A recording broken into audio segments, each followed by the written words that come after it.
ஏ கூறு கட்டவளா, கல்யாணம் முடிவு பண்ணிருக்கேன்னு சொன்னது இவங்க ரெண்டு பேருக்கும் இல்ல. இவங்க ரெண்டு பேருக்கும் தனித்தனியா மாப்பிள்ளையும் பொண்ணையும் பார்த்து வச்சிருக்கோம். அப்படின்னா ரெண்டு பேரையும் இப்படி ஓட விட்டுட்டீங்களே, நீங்க எல்லாம் நல்லா இருப்பீங்களா?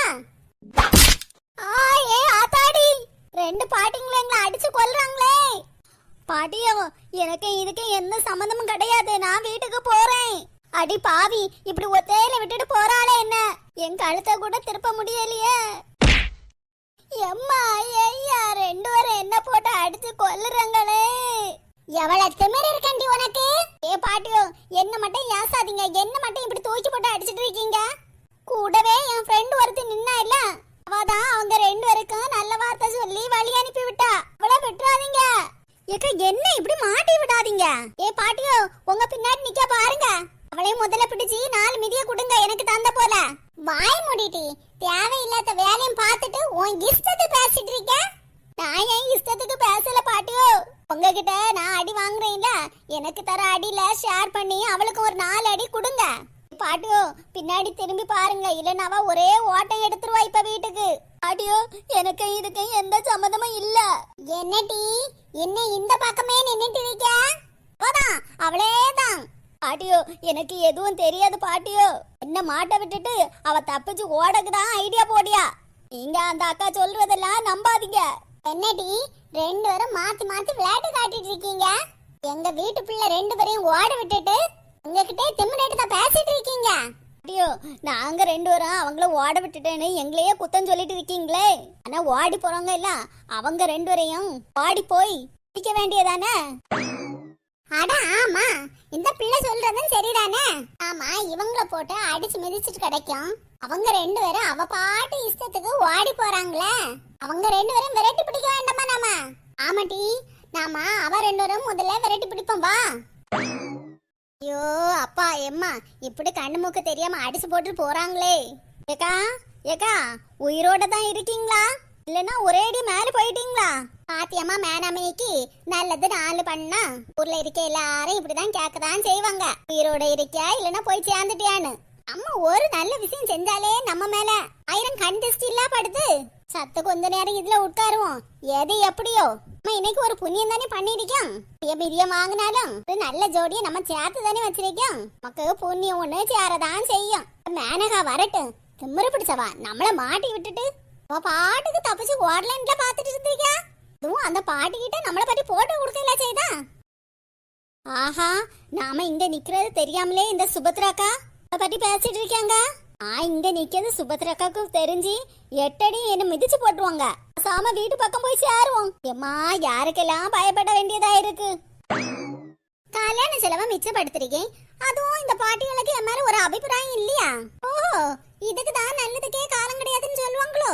சரி, யாரு என்ன நினைச்சா என்ன, நாம என்ன ஒருத்தவங்க நல்லதானே பண்ணிருக்கோம், நமக்கு புண்ணியம் கிடைச்ச போல இருக்கும். நீ எழுப்பி வீட்டுக்கு போவோம். ரெண்டு பாட்டிங்களை அடிச்சு பின்னி எடுத்துட்டாங்களே, நடக்க கூட முடிய மாட்டேங்குதே. எம்மா எம்மா, யாருமா இந்த மதியான நேரத்துல? போயிட்டு அப்புறமா வாங்க. எம்மா, வீட்டுக்குள்ள இருந்து சொன்னா காது கேட்காதோ, வெளில வந்து சொல்லணுமோ? ஏமா இப்படி பேசிட்டு இருக்க? எட்டி நீயா? ஆமா எம்மா எம்மா, நான் தான் கூப்பிட்டேன். என்னடி இப்படி வந்து நிக்க? ஆரத்தி தட்டு எடுத்து இல்லட்டி, அந்த தட்டு எங்கடி? ஆமா, அது நான் வாசல்ல தானே வச்சேன். கால்தே ஆரத்தி எடுத்துட்டு வாசல்ல வச்சு இல்லட்டி அந்த தட்டை எடுத்துட்டு வரக்கு உனக்கு என்னடி எவ்வளவு நேரம்டி ஆகும்? சரி, கால்த ஆரத்தி எடுத்த எவ்வளவு நேரம் ஆகுது? எவ்வளவு நேரம் கழிச்சு நீ வீட்டுக்கு வந்திருக்க?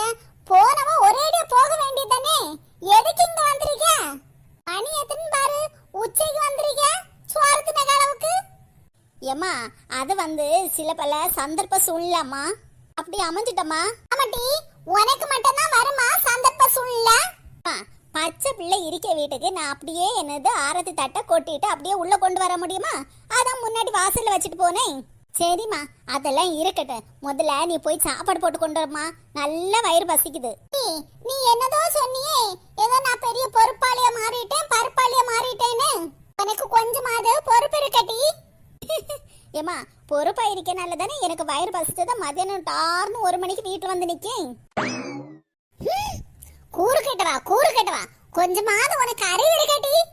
ஏமா, நீ பெத்த பிள்ளை தானே, உனக்கே சந்தேகமா இருக்கு. தானே ஹாஸ்பிடல்ல இருந்து வீட்டுக்கு வந்தோம். ஆமா, ஹாலில இருந்து ஹாஸ்பிடல்ல இருந்து வீட்டுக்கு வந்தோம். நான் ஆரத்தி எடுத்து மர்மனை வீட்டுக்குள்ள தானே விட்டேன். வயசாக ஆக உனக்கு ஞாபக மறதியே அதிகம் ஆயிட்டமா? திமிரு பிடிச்சவள உன்கிட்ட நான் இங்க என்னதுன்னு பேச கொஞ்சமாத அறிவு இருக்கட்டி.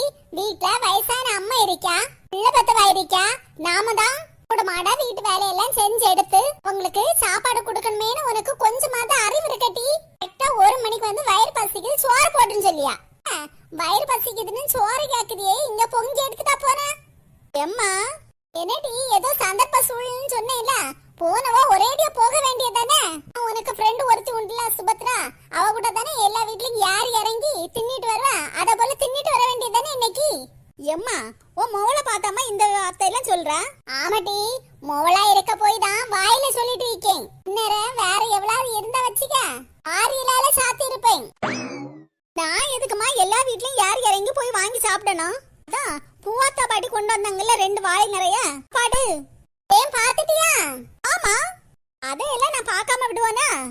பூவாத்தா பாட்டி நமக்கு மைனிக்கு தனித்தனியா சாப்பாடு கொண்டு வந்தாங்க இல்ல, உன்னை கஷ்டப்படுத்த கூடாதுன்னு உன் ஃப்ரெண்டு நினைக்கிறாங்க. அதே மாதிரி நானும் உனக்கு சோறு பொங்கி போட்டு உன்னை கஷ்டப்படுத்த கூடாதுன்னு நான் நினைப்பேன்லம்மா.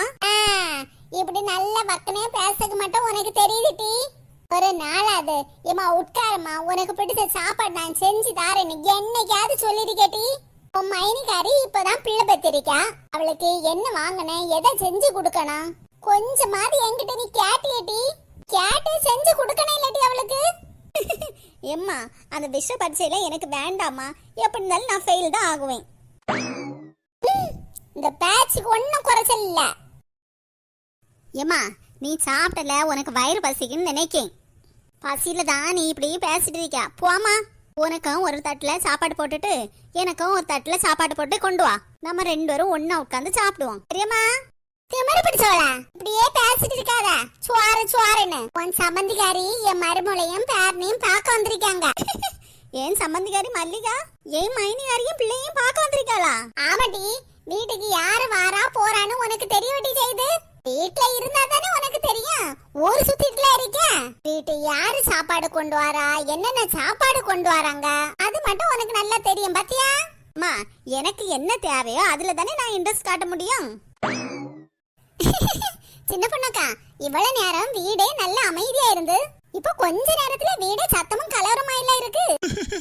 மல்லிகா, அதுக்கு எல்லாம் காரணம் என் சம்மந்திகாரி தான். அதான் ஓ மைனிகாரி. ஆமா ஆமா, அவ வந்த இடமே தனியா தெரியும்ல. அது சரிக்கா, இவ்வளவு சத்தம் போட்டு பேசிட்டு கிடைக்கல. ஐயோ உள்ள தூங்கிட்டு இருக்கேன்னா முழிச்ச மாட்டானா? அவன் அத்தைக்கு மிச்சமா இல்ல இருப்பான். அவன் ராத்திரி ஃபுல்லா முழிச்சிட்டு இருக்கான், பகல ஃபுல்லா தூங்கிட்டு இருக்கான். நல்ல அத்தைக்காரி எவ்வளவு சத்தம் போட்டாலும் முழிக்கவே மாட்டான், தூங்குவான். ஆமா ஆமா, தேகி மருமவையும் சரியா தான் வந்திருக்கான். அப்படி இருந்தா தானே அத்தை கிட்ட சமாளிக்க முடியும். இது சரிதான்க்கா. எடி உன் சம்பந்திகாரி வந்திருக்கேல, காஃபி குடிக்கிறியா, ஏதாவது சாப்பிட்டியான்னு ஒரு வார்த்தை கேளுட்டி. ஏம்மா அவ என்ன நம்ம வீட்டுல சாப்பிடவா வந்திருக்கா, பிள்ளைய பார்க்க வந்திருக்கா. அதுவும் எனக்கு மரியாதை கொடுத்து என் மைனிகாரிய பார்க்க வந்திருக்கா இல்ல. எனக்கு என்ன பெருமையா இருக்கு. அங்கன கடந்து சட்டம் போட்டுட்டு கடந்தா, இப்ப இங்க வந்துட்டாளா? என்ன மல்லிகா, எனக்கு நல்ல மதிப்பு கொடுத்து என் மைனிகாரிய பார்க்க வந்திருக்குதியா? இங்க பாருங்க மைனி, வாய்க்கு வந்தபடி எல்லாம் பேசாதீங்க. உங்களை தெரியும் முன்னாடியே எனக்கு சின்ன பொண்ணாக்காவ நல்லாவே தெரியும். உங்களுக்கு மதிப்பு கொடுத்துதான் இவங்க வந்து பார்க்க வரணும்னு எனக்கு எந்த ஒரு அவசியமும் இல்ல. என்ன மல்லிகா இப்படி சட்டுன்னு சொல்லிட்டா? மைனி சம்பந்திகாரிகளுக்குள்ள எல்லாம் நக்கல் நயாண்டி எல்லாம் இருக்கதான் செய்யும். அதான் இப்படி கோவமா வெளிக்காட்டலாமா? கூறு கிட்டவா அந்த பிள்ளை அவ பாட்டுக்கு வந்திருக்க, என்னது இவ்வளவு மதிச்சு வந்த போல இல்ல இவ பேசிட்டு இருக்க. வந்துதான் வந்துட்டேன் மல்லிகா, நாள் இங்க இருந்துக்க. நாளைக்கு நல்ல நாள முடிச்சிட்டு 2 நாள்ல என் மருமனுக்கு பேர வைக்க போறோம். அந்த ஃபங்க்ஷனையும் முடிச்சிட்டு நம்ம 2 பேரும் சேர்ந்தே வீட்டுக்கு போகலாம். என்ன சொன்ன மேனகா, பையனுக்கு இன்னும் 2 நாள்ல பேர் வைக்க போறோமா? ஆமா மைனியோ, பேர வைக்க வேண்டாமா? ஒரு நல்ல நாள் பார்த்து எடுத்து பேர வைக்கணும் நம்ம முடிவெடுத்திருக்கேன்ல. ஏன் கூறு கட்டவள, எந்த நேரத்துல என்ன பேசணும் உனக்கு அறிவே இல்லையா? தேவை இல்லாததெல்லாம் போட்டு பேசிட்டு கிடைக்க. என்னம்மா இப்படி சொல்ற? ஒரு பொறுப்பான பாட்டி மாதிரி நீ பேசமா. வீட்டுல உங்க யாருக்குமே பொறுப்பு இல்ல, அதனாலதான் பொறுப்பு இல்லாத போல பேசிட்டு இருக்கீங்க. அதுக்குன்னு நானும் பொறுப்பு இல்லாதவள போல நடந்துக்க முடியுமா? நாளை கழிச்சு நல்ல நாள், அன்னைக்கு என் மருமனுக்கு வச்சிருவாமா. இங்க பாரு மேனகா, என் மகனுக்கு எப்ப எந்த நேரம் பேர் வைக்கணும்னு எங்களுக்கு தெரியும். ஒன்னும் சொல்ல வேண்டாம். ஐயோ இப்படி எல்லாம் கோவப்படாதீங்க. இவ்வளவு நாளா பொறுமையா நல்ல அமைதியான மருமகளா நடந்துட்டு இருந்தீங்கல்ல, இப்ப என்ன கோவம் அப்படி அப்படியே உங்களுக்கு பொங்குது? ஆமா, இப்படி பேசினா கோவம் பொங்காம கூப்பிட்டு மடியில வச்சு கொஞ்சம் வச்சிருவாங்க. ஆசமா இந்த மருமகளுக்கு ஒரு மடக்கு தண்ணி கூட இவ வச்சு கொடுத்துக்க மாட்டா. இவ சொன்ன நாள்ல பிள்ளைக்கு பேர் வைக்கணுமாமா? நாளை கிழமை எல்லாம் பாக்கக்கு எங்களுக்கு தெரியாதா? தெரியாதுன்னு இல்லம்மா, நீங்க பொறுப்பு இல்லாம இருக்கீங்க. அதான் நான் பொறுப்பான அத்தையா நடந்துக்கிறேன். பாரட்டி, உன் பொறுப்பு மண்ணா கட்டி எல்லாம் எங்க வீட்டுல காட்ட வேண்டாம். உன் வீட்டுல உன் மாமியார் கிட்ட போய் காட்டு. அப்படி சொல்லுங்க அத்தை. என்ன மைனியோ நீங்களும் இப்படி சொல்லிட்டு இருக்கீங்க? நம்ம சம்பந்திக்காரி நல்ல பொறுப்பான பிள்ளைய மாறிட்டான்னு சந்தோஷப்படாம அம்மைய கூட சேர்ந்து நீங்களும் கோவப்பட்டுட்டு இருக்கீங்க. பார் மேனகா, வீணா என் வாய கிளறாத பத்திக்கா. இவ்வளவு நாளா நான் மாசமா இருந்தனால வயிற்றுல பிள்ளைய வச்சுட்டு இந்த விஷயத்துக்கு டென்ஷன் ஆக கூடாதுன்னா என்ன சொன்னாலும் அமைதியா பேசாம இருந்துட்டு போயிட்டு இருந்தேன். அதுக்குன்னு நீ ஏதாவது சொன்னா எல்லாத்தையும் நான் கேட்டுப்பேன்னு நினைச்சுக்காத. உன் வேலை என்ன உண்டோ அதை மட்டும் பாத்திக்க. என் விஷயத்துல நீ தலையிட்டுறாத. ஏடி, உன் மைனிகாரி யாசிட்டே இருக்க, நீ என்ன பல்ல கட்டி சிரிச்சிட்டே நிக்க. கொஞ்சம் கூட உனக்கு உணர்வு இல்லடி. அம்மா, பொறுத்தால் பூமி ஆள் வருமா? இங்கெல்லாம் பூமி ஆளட்ட, நீ கொஞ்சம் சூடு சொர்ணியோட இரு. கூறு கட்டவா, கூறு கட்ட குக்கர் கணக்குல நின்னுட்டு இருக்க. அம்மா பேசாம இருமா. வீடு இருந்தா 4 பேருக்கு 4 அபிப்பிராயம் இருக்கதான் செய்யும். அதுக்குனே சீக்கிரமா சோத்த போட்டு தின்னுட்டு உன் மாமைய விட்டு கிளம்புற வழிய பாரு. ஏமா, இப்படி எல்லாம் சொல்லாதம்மா. இன்னும் மருமகனுக்கு பேர் வைக்க வேண்டியதா இருக்கு, நாளைக்கு நல்ல நாள் கொண்டாட வேண்டியதா இருக்கு. நீ என் மாமியை விட்டு போன்னு சொல்லிட்டே இருக்க. என் மருமகனுக்கு என் பேரை தான் வைக்கணும்னு நான் சொல்லிட்டு இருக்கேன்ல. என் பேர்ல ஆம்பளை பசங்களுக்கு பேரு என்னெல்லாம் வரணும் நான் ராத்திரி ஃபுல்லா யோசிச்சேன். என் மகனுக்கு உன் பேரை வைக்கணுமா? ஆமா மைனியோ, நான் அதை ஏற்கனவே சொன்னேன்ல. பாரு மேனகா, பேசாம போயிரு. என் கண்ணு முன்னாடி நிக்காத. நான் இருக்க கோவத்துக்கு என்ன பண்ணுவேன்னு தெரியாது பாத்திக்க. பேரை வைக்கணுமா? ஆள பாரு ஆளா. ஐயோ, இப்படி எல்லாம் பேசாதீங்க. பிள்ளைக்கு அத்தை நானாக்கா, உங்களுக்கு தெரியும்ல. பிள்ளைக்கு அத்தை நீ தான், ஆனா பிள்ளைய 10 மாசம் சுமந்து பெத்தவ நானாக்கம். அத நீ முதல்ல தெரிஞ்சுக்க.